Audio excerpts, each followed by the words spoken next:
से हमने डिप्लॉय किया।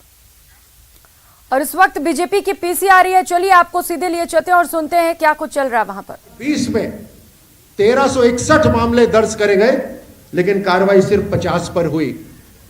ये क्या कारण है कि पुलिस कार्रवाई करती है, फाइलें बनती हैं और फाइलें फिर किसी कारण से अपने पास रख ली जाती हैं, दबा दी जाती हैं। ये तो वही तरीका है जो सुनते थे जिस तरह से इंदिरा गांधी काम करती थी। पूरे केस तैयार करे जाते थे, लेकिन केस पे कार्रवाई नहीं होती थी ताकि उनसे सारे गलत काम कराए जा सके। ये राजस्थान के अंदर हो रहा है। पंचायतों के अंदर सरपंच अपना काम कर रहे हैं, लेकिन सरपंचों को दबाने के लिए रंजिश की राजनीति हो रही है। उनके ऊपर केस दर्ज कराए जा रहे हैं, लेकिन एक्शन नहीं हो रहा। आप जानते हैं किस तरह से एक आरटीआई के कार्यकर्ता पिछले साल, अभी 1 साल हो गया, अमरा राम, किस तरह से उनकी दुर्दशा करी गई। बहादुरी के लिए शौर्य चक्र से सम्मानित सहायक कमांडेंट विकास जाखड़ जी ने मुख्यमंत्री जी को चिट्ठी लिखकर लिखा कि राजस्थान में सरकारी नौकरियों की भर्ती में धांधली हो रही है।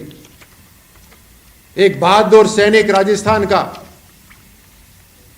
जो अपनी जान की परवाह करे, देश की हिफाजत करते हैं, आज उन्हें सरकार के मुख्यमंत्री को पत्र लिखना पड़ रहा है कि राजस्थान के अंदर युवाओं की भर्ती के लिए धांधली हो रही है। इनके कागजों में विश्वविद्यालय बनते हैं, उनकी पूरी रिपोर्ट भी तैयार होती है, लेकिन जमीन पर कुछ नहीं होता, सिर्फ झाड़ी और कंकड़ होते हैं। और ये एक ही यूनिवर्सिटी नहीं, अभी हाल ही में 2-4 दिन पहले 2-3 यूनिवर्सिटी का और नाम आया। उसमें से जोधपुर की भी एक यूनिवर्सिटी है जो सिर्फ कागजों में तैयार हुई। बच्चों की पढ़ाई को लेकर तो आप समझ ही सकते हैं कि राज्य सरकार कितनी गंभीर है।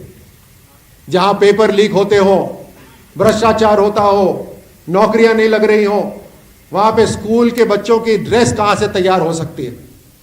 अब 1 साल पूरा हो गया, लेकिन प्रदेश के बच्चों की ड्रेस अभी तक तैयार नहीं हुई।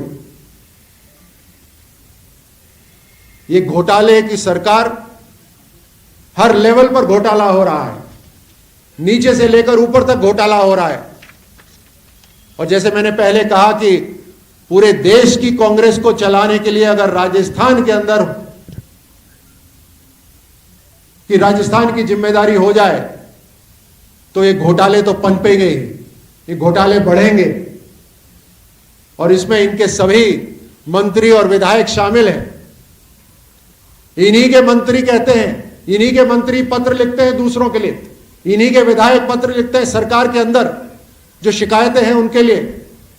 अभी तो विपक्ष ने लिखना भी नहीं शुरू करा, मंत्रियों के नाम लेना भी नहीं शुरू करा, लेकिन इन्हीं के पार्टी के विधायक और मंत्री एक दूसरे के खिलाफ लगातार शिकायतें दर्ज कर रहे हैं। वो नाम सभी आप जानते हैं अच्छी तरह से। लेकिन यह हालत राजस्थान की हो गई है, जहां पीने का पानी जो केंद्र सरकार उपलब्ध करवा रही है, वो घर घर तक पहुंचना संभव नहीं हो पा रहा।